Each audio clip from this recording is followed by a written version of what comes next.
वंदे मातरम। जय हिंद, जय भारत। दोस्तों, आज मैं 25 जून 2024 डेली करंट अफेयर को लेकर उपस्थित हूँ। महत्वपूर्ण प्रश्न हैं इस वीडियो में। तो दोस्तों, वीडियो देखने के पश्चात अपने साथियों को सोशल साइटों और स्टडी ग्रुपों पर शेयर करें। दोस्तों, मेरा हमेशा प्रयास है कि बेहतर से बेहतर जानकारी और नवीनतम अपडेट, रिकॉर्डों से अपडेट आपको जानकारी चैनल से प्राप्त हो। और महत्वपूर्ण मैं प्रयास करता भी रहा हूं और महत्वपूर्ण रिकॉर्डों से आपको अवगत भी कराता रहा हूं। तो दोस्तों, आप इस वीडियो को देखने के पश्चात अपने साथियों को सोशल साइटों और स्टडी ग्रुपों पर अवश्य शेयर करें। तो दोस्तों, आज का वीडियो मैं प्रारंभ कर रहा हूं। फर्स्ट क्वेश्चन, जून 2024 में भारत ने किस देश के नागरिकों के लिए ई मेडिकल वीजा शुरू करेगा? गाइस, इस प्रश्न का सही उत्तर निम्न ऑप्शनों में ऑप्शन ए बांग्लादेश। इस प्रश्न का सही उत्तर ऑप्शन ए। 22 जून 2024 को बांग्लादेश की प्रधानमंत्री शेख हसीना के भारत दौरे के दौरान दोनों देशों के बीच कई समझौते पर हस्ताक्षर हुए। इसके तहत भारत में इलाज के लिए आने वाले बांग्लादेशी नागरिकों के लिए देश में ई मेडिकल वीजा सुविधा शुरू की जाएगी। इसके साथ ही भारत के उत्तर पश्चिमी क्षेत्रों के लोगों के लिए बांग्लादेश के रंगपुर में नई एम्बेसी खोली जाएगी। दोनों देशों ने रेलवे कनेक्टिविटी को बढ़ावा देने के लिए भी समझौता किया है। समुद्री क्षेत्र और समुद्री अर्थव्यवस्था, ब्लू इकोनॉमी को बढ़ावा देने के लिए भी समझौता किया गया। भारत और बांग्लादेश ने हरित साझेदारी के लिए साझा दृष्टि पत्र को अंतिम रूप दे दिया। नरेंद्र मोदी के तीसरी बार प्रधानमंत्री बनने के बाद शेख हसीना पहली राजकीय अतिथि थी। बांग्लादेश के बारे में जानकारी, राजधानी ढाका है, मुद्रा टका है, राष्ट्रपति हैं मोहम्मद शहाबुद्दीन चुप्पू, प्रधानमंत्री हैं शेख हसीना। बांग्लादेश की संसद को जातीय संसद कहा जाता है। बांग्लादेश का निर्माण 1971 में हुआ था। नेक्स्ट क्वेश्चन, हाल में किसने FTI TTP का उद्घाटन किया? गाइज, इस प्रश्न का सही उत्तर निम्न ऑप्शनों में ऑप्शन बी अमित शाह। इस प्रश्न का सही उत्तर ऑप्शन बी। 22 जून 2024 को नई दिल्ली स्थित Indira Gandhi international airport fast track immigration trusted traveller programme FTI TTP launch करने वाला देश का पहला एयरपोर्ट बन गया। केंद्रीय गृह मंत्री अमित शाह ने एयरपोर्ट पर FTI TTP का उद्घाटन किया। FTI TTP केंद्र सरकार का विजनरी इनिशिएटिव है। FTI TTP से भारतीय पासपोर्ट धारकों और overseas citizen of India OCI card धारकों को यात्रा करने में आसानी हो जाएगी। ट्रेवलर्स को इसके जरिए सफर करना तेज, आसान और ज्यादा सुरक्षित हो गया। FTI TTP कार्ड का फायदा ये होगा कि इमिग्रेशन के लिए जा रहे यात्रियों को एयरपोर्ट के बाहरी गेट से लेकर बोर्डिंग तक कहीं सामान लाइन में लगने की जरूरत नहीं होगी। FTI TTP के लिए एलिजिबल कैंडिडेट्स को ऑनलाइन आवेदन करना होगा। इस कार्ड के लिए गृह मंत्रालय की वेबसाइट पर आवेदन करना होगा। इसके बाद पासपोर्ट आदि का ब्यूरो ऑफ इमिग्रेशन द्वारा वेरिफिकेशन किया जाएगा। वेरीफाई होने के बाद दिल्ली एयरपोर्ट पर इसके लिए निर्धारित काउंटर पर बायोमेट्रिक जांच के बाद कार्ड जारी किए जाएंगे। नेक्स्ट क्वेश्चन, महत्वपूर्ण क्वेश्चन। जून 2024 में इसरो ने रियूजेबल लॉन्च व्हीकल पुष्पक का तीसरा अंतिम परीक्षण कहां किया? गाइस, इस प्रश्न का सही उत्तर निम्न ऑप्शनों में option A Chitradurga Karnataka, option A इस प्रश्न का सही उत्तर ऑप्शन ए चित्रदुर्ग कर्नाटक। भारत ने दोबारा प्रयोग वाले स्पेस शटल को साकार करने की दिशा में बड़ी उपलब्धि हासिल की। भारतीय अंतरिक्ष अनुसंधान संगठन इसरो ने फिर कमाल करते हुए पुनः प्रयोग योग प्रक्षेपण यान RLV पुष्पक को लगातार तीसरी बार सफल लैंडिंग कराई। इसरो ने कहा कि लैंडिंग प्रयोग की श्रृंखला में तीसरा अंतिम परीक्षण LEX-03 कर्नाटक के चित्रगुप्त में एरोनॉटिकल टेस्ट रेंज ATR में सुबह 7:10 पर किया गया। पुष्पक का सफल परीक्षण 200 पंख वाले यान पुष्पक को वायुसेना का चिनकू हेलीकॉप्टर ऊपर से लेकर गया और इसे 4.5 किलोमीटर से छोड़ा। रनवे से 4.5 किलोमीटर दूर स्थित रिलीज पॉइंट से छोड़े जाने के बाद पुष्पक स्वायत्त तरीके से क्रॉस रेंज में सुधार करते हुए रनवे पर पहुंचा और रनवे स्टिक तरीके से क्षैतिज लैंडिंग की। इस लैंडिंग वेग 320 किलोमीटर प्रति घंटे से अधिक था, जबकि वाणिज्यिक विमान के लिए यह 260 प्रति घंटे और सामान्य लड़ाकू विमान के लिए 280 किमी प्रति घंटा होता है। लैंडिंग के बाद ब्रेक पैराशूट का उपयोग कर वाहन की गति को 100 किलोमीटर तक कम कर दिया गया। रनवे पर गति को कम करने और रुकने के लिए लैंडिंग गियर ब्रेक का उपयोग किया गया। ग्राउंड रोल चरण के दौरान पुष्पक ने रनवे पर स्वायत्त तरीके से संतुलन बनाए रखने के लिए नोज व्हील स्टीयरिंग प्रणाली का उपयोग किया। इसरो के बारे में जानकारी। इसरो की स्थापना 15 अगस्त 1969 में किया गया। मुख्यालय बेंगलुरु और इसरो के वर्तमान चेयरमैन एस सोमनाथ हैं। नेक्स्ट क्वेश्चन, जून 2024 में अय्यना पत्रडु चिंतकला किस राज्य की विधानसभा के अध्यक्ष बने? गाइस, इस प्रश्न का सही उत्तर निम्न ऑप्शनों में ऑप्शन ए आंध्र प्रदेश, इस प्रश्न का सही उत्तर ऑप्शन ए। 22 जून 2024 को तेलुगु देशम पार्टी TDP के वरिष्ठ विधायक अय्यना पत्रडु चिंतकयाला ने विधानसभा अध्यक्ष के रूप में कार्यभार संभाला। उन्होंने 21 जून को विधानसभा महासचिव अध्यक्ष पद के लिए नामांकन दाखिल किया था। अय्यना पत्रडु चिंतकयाला को सर्वसम्मति से विधानसभा अध्यक्ष चुना गया। अय्यना पत्रडु चिंतकयाला आंध्र प्रदेश विधानसभा के तीसरे अध्यक्ष बने हैं।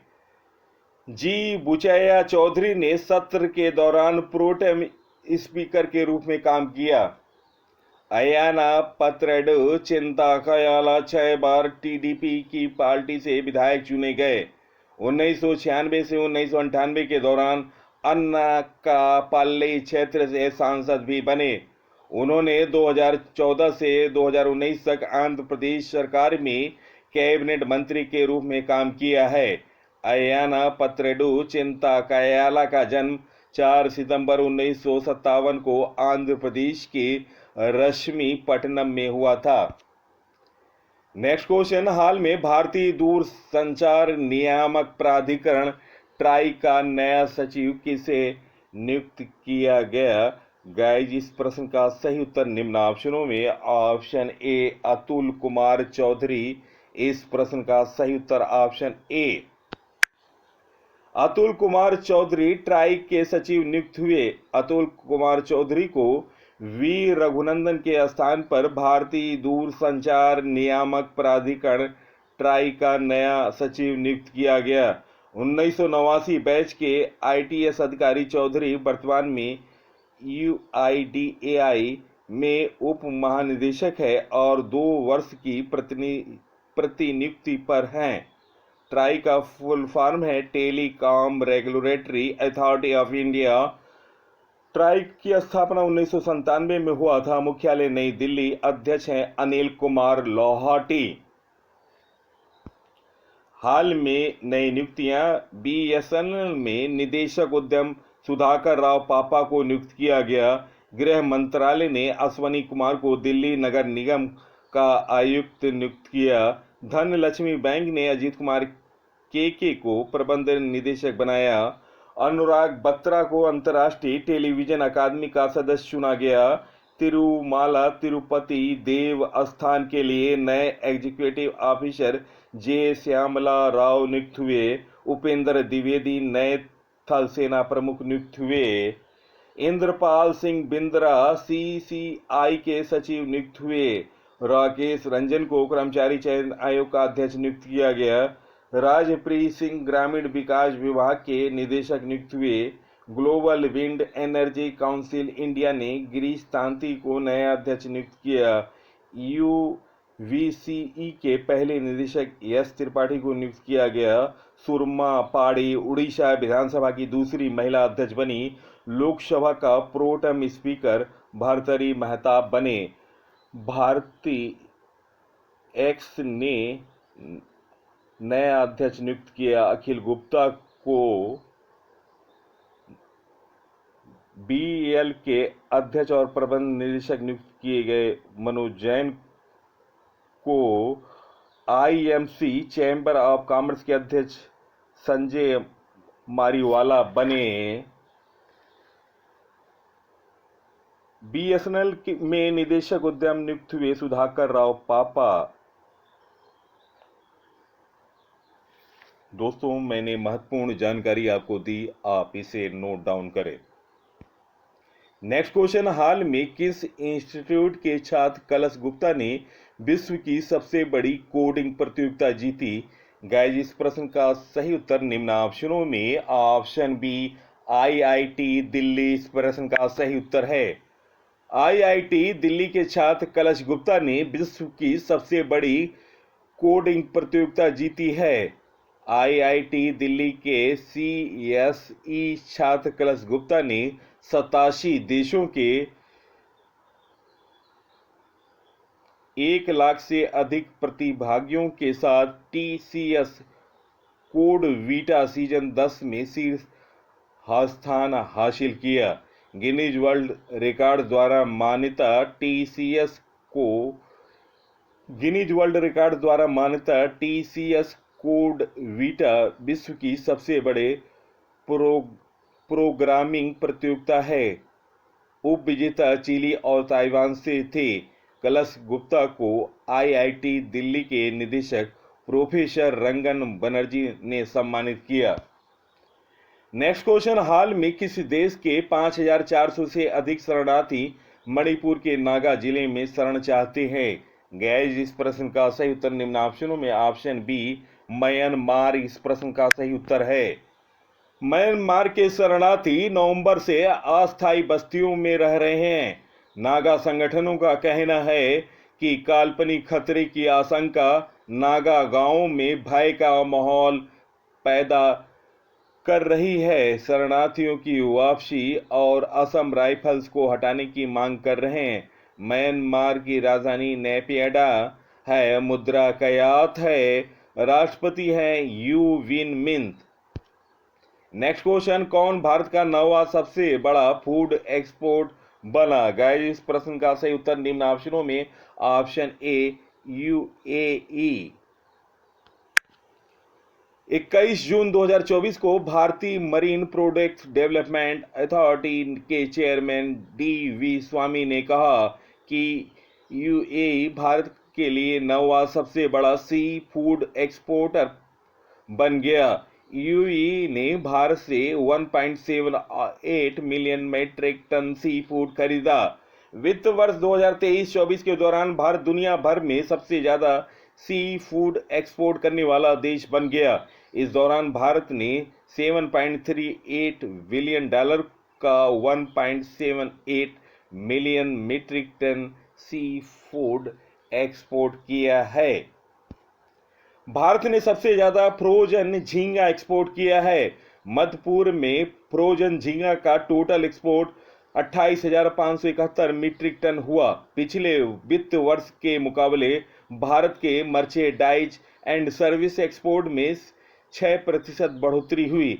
भारत का वित्तीय वर्ष हर साल 1 अप्रैल से शुरू होकर 31 मार्च को खत्म होता है। नेक्स्ट क्वेश्चन, ब्रिक्स गेम 2024 का आयोजन किस देश में किया जा रहा है? गाइस, इस प्रश्न का सही उत्तर निम्न ऑप्शनों में ऑप्शन सी रूस। इस प्रश्न का सही उत्तर ऑप्शन सी।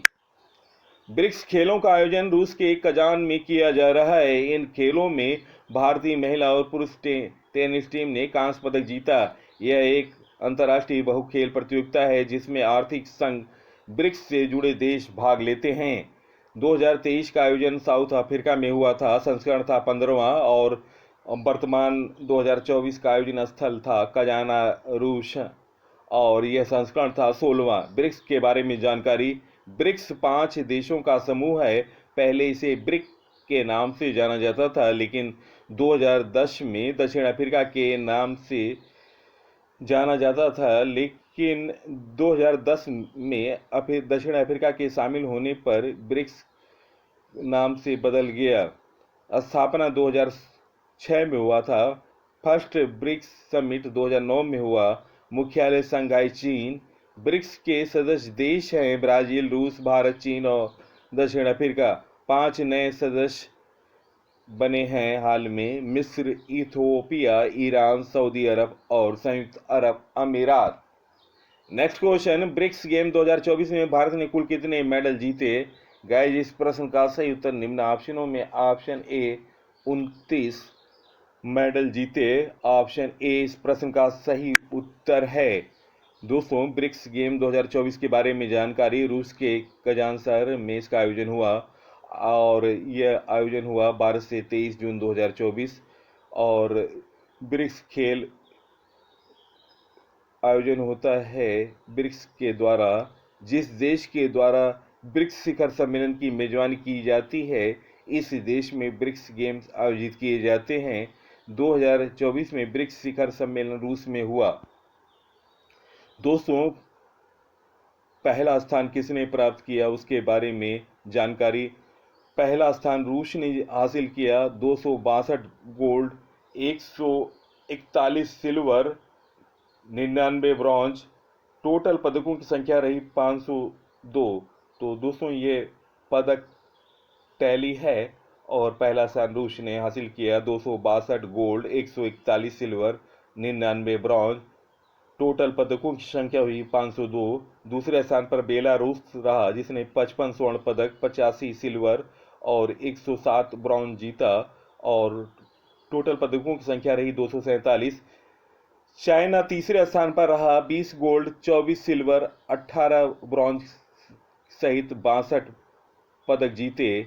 चौथे स्थान पर उज्बेकिस्तान था, 17 गोल्ड जीता, 39 सिल्वर जीता, 58 ब्रॉन्ज जीता। टोटल पदकों की संख्या रही 114। पांचवें स्थान पर ब्राजील था, 7 स्वर्ण, 20 सिल्वर, 33 ब्रॉन्ज। पदकों की संख्या टोटल रही 50। ईरान छठे स्थान पर रहा, 4 स्वर्ण जीता, 12 सिल्वर जीता, 20 ब्रॉन्ज जीता। टोटल पदकों की संख्या रही ईरान की 36। सातवें स्थान पर अजरबैजान रहा, 4 स्वर्ण जीता, 9 रजत जीता, 21 कांस्य पदक जीता। टोटल पदक जीते 34। आठवें स्थान पर भारत रहा, 3 स्वर्ण, 6 रजत पदक, 20 कांस्य पदक। टोटल पदकों की संख्या रही 29। दोस्तों, वीडियो में प्रश्नों का चयन और महत्वपूर्ण जानकारी रिकॉर्डों से अपडेट आपको कैसी लगी? अपने विचारों को सोशल साइटों और स्टडी ग्रुपों पर और कमेंट सेक्शन में अवश्य लिखें। बेहतर से बेहतर प्रयास, बेहतर जानकारी आपको मैंने अपने चैनल के माध्यम से दी है। आप इस वीडियो को सोशल साइटों और स्टडी ग्रुपों पर अवश्य शेयर करें। मेरा प्रयास और आपकी मेहनत रंग लाएगी। तो दोस्तों, इसी के साथ मैं इस अंक से विदा ले रहा हूं। अगले अंक में आपसे मुलाकात होगी। तब तक के लिए नमस्कार, वंदे मातरम, जय हिंद, जय भारत।